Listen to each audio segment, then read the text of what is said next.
में सुंदर भाव आया। पितर के पैर तो होते नहीं, मन बड़ा चलायमान रहता है। भागवत में मन चलायमान रहा तो ध्यान रखना, भागवत समझ में नहीं आएगी। भागवत चलायमान मन एक जगह होना चाहिए। कहीं आप बैठे तो यहाँ पंडाल में हो, बोले हमारा वो कोल्ड स्टोर कैसे चल रहा होगा, हैं? क्यों महाराज, मन शरीर यहाँ है, मन वहाँ। बोले हम तो चले आए 8-10 दिन के लिए कथा सुनने के लिए, और हमारे वहाँ अहमदाबाद में हमारे घर को कौन देख रहा होगा, है? तो मन एकाग्र करके कथा सुनिएगा, मन को बिल्कुल एकाग्र कर लीजिएगा। मन चलायमान नहीं होना चाहिए कथा में। और सुनो, आधुंधकारी पितर ने सोचा मैं हवा के झोंके से चलूंगा, तो वहां एक सूखा हुआ बांस पड़ा था और उस बांस में प्रवेश कर गया, और बांस में हवा का प्रकोप नहीं होता। दीमक लगा हुआ बांस, उसमें पितर प्रवेश किया। और प्यारे भागवत के प्रारंभ हुई है, शुभारंभ हुई श्रीमद् भागवत की कथा। सुनो, तो पहले दिन की कथा शुभारंभ हुई तो पहली ग्रंथि फूट गई। दूसरे दिन की भागवत विश्राम हुई, दूसरी ग्रंथियां फूट गई। क्रमशः जितनी भी ग्रंथियां थी, सातों ग्रंथियां, सातों दिन की कथा का विश्राम हुआ, सातों ग्रंथियां फूट गई।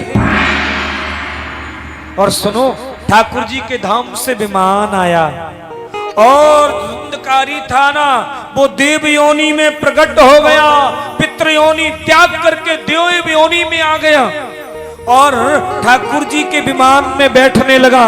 तो गौकर्ण जी महाराज ने हाथ पकड़ लिया, बोले नहीं, भागवत तो सबने सुनी है। क्यों भैया, सबका कल्याण होना चाहिए।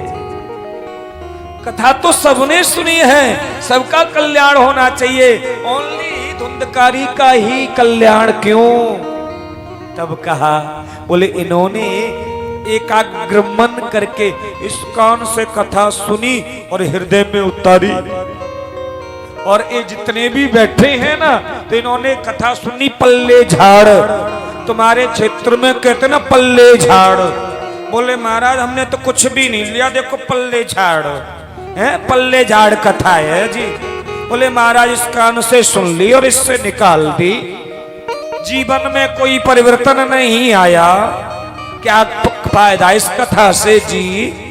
अरे एक भागवत की कथा से हमारी से एक व्यक्ति भी सुधर जाए तो कथा सक्सेसफुल हो जाती है। जीवन को सुधारिएगा।